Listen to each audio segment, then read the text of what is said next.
السلام عليكم ورحمة الله وبركاته. الحمد لله رب العالمين. اللهم صل على سيدنا محمد عدد ما في علم الله صلاة دائمة بدوام ملك الله.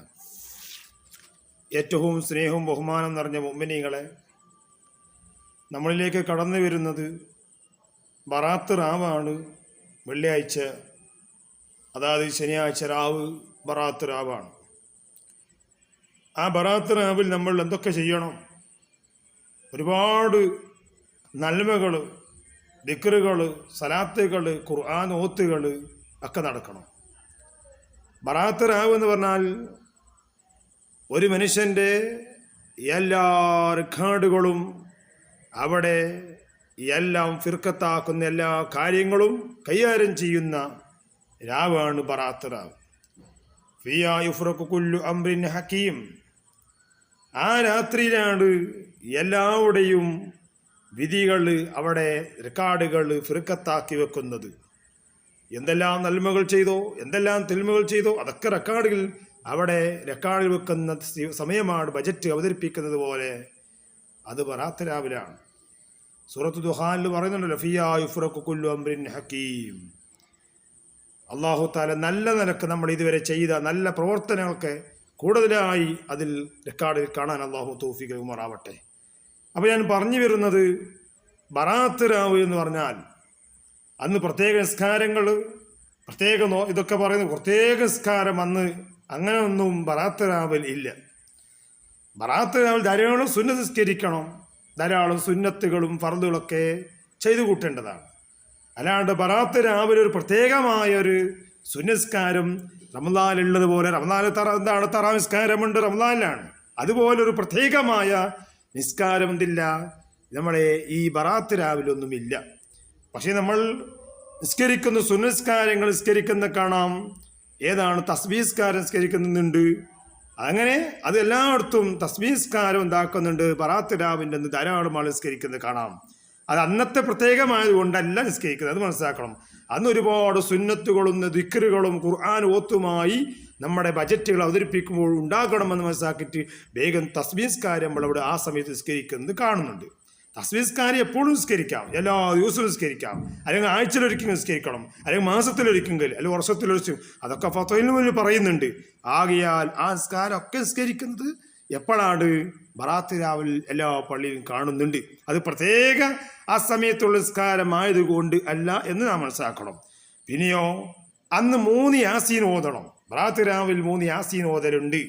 പഴയ കാലത്തൊക്കെ ഒരുപാട് ആളുകൾ കാണാം, മൗലൂദ് കിതാബിലൊക്കെ അസറിന് ശേഷം ഓതുന്നതായി കാണുന്നുണ്ട്. ഒരുപാട് പഴയ ഇതിലൊക്കെ കാണുന്നത് അസറിന് ശേഷമാണ്, പിന്നെ മഗ്‌രിബിന് ശേഷമുണ്ട്. ഏതായിരുന്നു ഏറ്റവും അഫ്ളലായത്? മഗ്‌രിബിന് ശേഷമാണ് 3 യാസീൻ ഓതേണ്ടത്. ബറാത്ത് രാവിൽ 3 യാസീൻ ഓതണം. ആ യാസീൻ ഓതുന്നത് അവനവനിക്കുള്ള വ്യക്തിപരമായിട്ട് ഓരോരുത്തർക്കുമുള്ള ഭക്ഷണത്തിലുള്ള വർധനവ് കിട്ടാൻ വേണ്ടി ഒന്ന് ഓതണം. നമ്മൾ ഭക്ഷണം കഴിക്കുന്ന ഭക്ഷണങ്ങളുണ്ടല്ലോ, നമ്മൾ അധ്വാനിക്കുന്നുണ്ട്. ആ അധ്വാനത്തിൽ ഒരു ദിവസം 100 റുപ്യൻ്റെ വേതനമാണ് കിട്ടുന്നതെങ്കിൽ ആ 100 റുപ്യ കൊണ്ട് നമ്മൾ ഇവിടെ ഭക്ഷണം കഴിക്കുമ്പോൾ ആ 100 റുപ്യയിൽ നമുക്ക് വളരെ റാഹത്തായി. നമ്മൾ 10 ആൾ ഭക്ഷണം കഴിക്കുമ്പോൾ 20 ആൾക്കും ഭക്ഷണം കഴിക്കാൻ അതുകൊണ്ട് കിട്ടണം. ആ നിലക്ക് അല്ലാഹുവിനോട് ബർക്കത്ത് നമുക്ക് എപ്പോഴും കിട്ടിക്കൊണ്ടേയിരിക്കണം. ബർക്കത്തിന് വേണ്ടി ദുആഇരക്കാൻ വേണ്ടി, അങ്ങനെ കിട്ടാൻ വേണ്ടി ഒരു യാസീൻ ഓതണമെന്ന് കിതാബിൽ പറയുന്നുണ്ട്. രണ്ടാമത്തെ എന്താണ്? ആയുസ് ദീർഘിപ്പിച്ച് കിട്ടാൻ വേണ്ടി, അല്ലാഹുവേ എൻ്റെ ആയുസ് ദീർഘിപ്പിച്ച് കിട്ടണം, പെട്ടെന്ന് തന്നെ മൂത്താക്കല്ല എന്ന് മനസ്സിലാക്കി എൻ്റെ ആയുസ് നീട്ടിക്കിട്ടാൻ വേണ്ടി ഒരു യാസീൻ ഓതണം. അപ്പോൾ 2ആയി. മൂന്നാമത്തെ യാസീൻ എന്താണ്? ഈമാനോട് ഈമാൻ കിട്ടി മരിക്കണം. ഈമാൻ കിട്ടി മരിക്കാനാണ്, ഉസുൽ ഖാത്തിമ എന്നായി മരിക്കാനാണ്, അല്ലാണ്ട് മരിച്ചവർക്ക് വേണ്ടി എന്നല്ല. ഈമാനോട് കിട്ടി മരിക്കാനാണ് 3ാമത്തെ യാസീൻ. അപ്പം ഞാൻ 3ാമത്തെ യാസീൻ നിയത്ത് വെക്കുന്നതിനാണ്, പഠിച്ചവനെ എൻ്റെ ഉസുൽ ഖാത്തിമ നന്നായി ഞാൻ മരിക്കുമ്പോൾ ഈമാനോട് കൂടെ സലാമത്തായി കിട്ടണമല്ലാ, അതിനുവേണ്ടി ഞാനൊരു യാസീൻ ഇപ്പോൾ ഞാൻ ഓതുകയാണെന്ന് പറഞ്ഞിട്ട് ഓതരാണ്. പിന്നെ മരിച്ചവർക്ക് വേണ്ടി ഓതണം.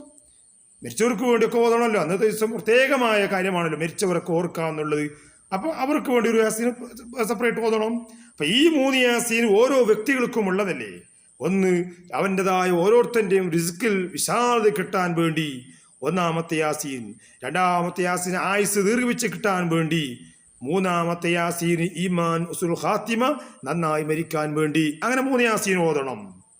പിന്നെ സൂറത്ത് ദുഹാൻ, പിന്നെ ഒരുപാട് ദിക്റുകൾ, ഒരുപാട് ഔറാദുകൾ, സലാത്തുകൾ, ഇതെല്ലാം വർദ്ധിപ്പിക്കണം. അങ്ങനെ വർദ്ധിപ്പിച്ചുകൊണ്ട് ആ ബറാത്ത് രാവ് പ്രത്യേക ദുആക്ക് ഇജാബത്തുള്ള രാവാണ്. ആ നിലക്ക് തന്നെ അതിനെന്താക്കണം, ഉണർത്തിക്കൊണ്ടു പോകണം എല്ലാ വീടുകളിലും എല്ലായിടത്തും. പിന്നെ നല്ല പായസമൊക്കെ ഉണ്ടാക്കുന്നുണ്ട്, അന്ന് ബിരിയാണിയും നല്ല ഭക്ഷണമൊക്കെ ഉണ്ടാക്കും, മധുര പലഹാരങ്ങളൊക്കെ ഉണ്ടാക്കലുണ്ട്, നല്ലതാണ്. അന്നത്തെ ദിവസം നല്ല പലഹാരങ്ങൾ ഉണ്ടാക്കുക, മരിച്ചവർക്ക് വേണ്ടി യാസീൻ ഓതി, അവർക്ക് വേണ്ടി ഇഖ്ലാസ് ഓതി അതേ ചെയ്യുക, ഇതൊക്കെ പറ്റുമല്ലോ.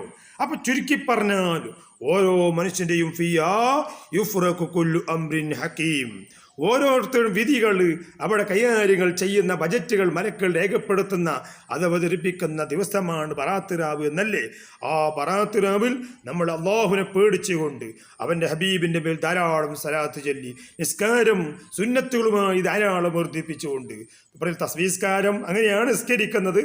തസ്ബീഹ്സ്കാരം നിസ്കരിക്കുന്നത് കൂടുതലും ബറാത്ത് രാവിലാണ്. ബറാത്ത് രാവിൻ്റെ പ്രത്യേകത എന്ന് മനസ്സിലാക്കിയിട്ട് അന്നത്തെ ദിവസത്തെ മാത്രമാണ് തസ്ബീഹ്സ്കാരം എന്ന് മനസ്സിലാക്കിയിട്ടല്ല നിസ്കരിക്കുന്നത്. അന്നത്തെ പ്രത്യേകമായിട്ടുള്ള ഒരുപാട് സുന്നത്ത് ഹയാത്താക്കുക എന്ന നിലക്കാട്, അല്ലാണ്ട് അന്നത്തെ ദിവസം മാത്രമാണ് തസ്ബീഹ്സ്കാരം, അങ്ങനെ ഇല്ല. തസ്ബീഹ്സ്കാരം എപ്പോഴും എങ്ങനെയും നിസ്കരിക്കാം. തസ്ബീഹ്സ്കാരം നാട്ടിറക്കാത്തതിന് 300 തസ്ബീഹ് കൊണ്ട് നിസ്കരിക്കുന്ന തസ്ബീഹ്സ്കാരം അത് ആഴ്ചയിൽ നിസ്കരിക്കാം, ദിവസത്തിലൊക്കെ ഇന്ന് അങ്ങനെ നിസ്കരിക്കാം, ആഴ്ചയിൽ മാസത്തിൽ എങ്ങനെ നിസ്കരിക്കാം. വലിയ പ്രതിഫലം കിട്ടുന്ന സുന്നത്ത് നിസ്കാരമാണെങ്കിലും വലിയ കൂലിയാണ് തസ്ബീഹ്സ്കാരം, അതൊക്കെ നിസ്കരിക്കണം. അതുപോലെ തന്നെ അതിന് ജമാഅത്തൊന്നും ഇല്ല, അതിന് സുന്നത്തൊന്നുമില്ല. അതിനൊക്കെ ഫിക്കിൽ അവിടെ പറയുന്നുണ്ട്, പഠിപ്പിക്കാൻ വേണ്ടിയാണെങ്കിൽ എന്ത് ചെയ്യാമെന്നൊക്കെ. ഇരിക്കട്ടെ, അതിലേക്കൊന്നും കിടക്കല്ല. അപ്പൊ ചുരുക്കി പറഞ്ഞാൽ 3 യാസീൻ നമ്മൾ ഓരോ വ്യക്തിക്ക് വേണ്ടിയാണ്. അത് നമുക്ക് പഠിച്ചിരിക്കണം. ഒന്നെന്താണ്, ഭക്ഷണം വിശാലത കിട്ടാൻ വേണ്ടി, രണ്ടാമത്തെ ആയുസ് ദീർഘിപ്പിക്കാൻ വേണ്ടി, മൂന്നാമത്തെ ഈമാൻ സലാമത്ത് ആയുസുൽ ഖാത്തിമായി മരിക്കാൻ വേണ്ടി, ഇങ്ങനെ മരിച്ചു കിട്ടാൻ വേണ്ടി, ഇങ്ങനെ 3 യാസീൻ. പിന്നെ ഒന്നും കൂടി എക്സ്ട്രാ ഓതിക്കോ, മരിച്ചവർക്ക് വേണ്ടി ഒക്കെ ആയിട്ട് ഓതേണ്ടതും. അങ്ങനെ ഓതി നമ്മുടെ ഖൽബ് ശുദ്ധിയായി കിട്ടാൻ അല്ലാഹു നമുക്ക് തൗഫീഖ് മാറാവട്ടെ. സൂറത്ത് ദുഹാൻ ഓതണം, ഒരുപാട് ദിക്റുകളും സലാത്ത് ഓതി ആ ബറാത്ത് രാവ് നാം അങ്ങോട്ട് അത് വളരെ ഭംഗിയായി അതിനെല്ലാവരും ഓതുകയും വേണം. എല്ലാ വീടുകളിലും മക്കളും ഒക്കെ ഇരുന്നു കൊണ്ട് ഓതണം. അതുപോലെ പിറ്റന്നാൾ നോമ്പുവെക്കൽ വളരെ സുന്നത്തുള്ളതാണ്. ബറാത്ത് രാവിൻ്റെ പിറ്റന്നാൾ ദിവസം നോമ്പുവെക്കൽ സുന്നത്തുണ്ട്, അതൊക്കെ മറന്നു പോകരുത്. ഇൻഷാ അല്ലാഹ് ഇടയ്ക്കിടയ്ക്ക് ഞാൻ ഇന്നലെ ഞാൻ ഒന്നും യൂട്യൂബിൽ വന്നിട്ടില്ല, സമയം കിട്ടുമ്പോഴൊക്കെ വരും ഇൻഷാ അല്ലാഹ്. അള്ളാഹു തൗഫീഖ് നൽകുമാറാവട്ടെ. നല്ല നിലക്ക് ബറാത്ത് രാവിൽ എല്ലാം ഓതാനും എല്ലാം പഠിക്കാനും മനസ്സിലാക്കാനും ദിക്റും സലാത്തും ഖുർആനൊക്കെ ഓതാൻ അള്ളാഹു തൗഫീഖ് മാറാവട്ടെ. മരിച്ചവിടൊക്കെ ഖബർ അല്ലാഹു സന്തോഷത്തിലാക്കട്ടെ. ഇപ്പോൾ നമ്മുടെ മദ്രസയിലൊക്കെ എക്സാമ്പിൾ നടന്നുകൊണ്ടിരിക്കുന്ന ടൈമാണ്. അള്ളാഹു എല്ലാവരും വിജയിപ്പിച്ച് തരുമാറാവട്ടെ. അസ്സലാമു അലൈക്കും വറഹ്മത്തുള്ളാഹി വബറകാതുഹു.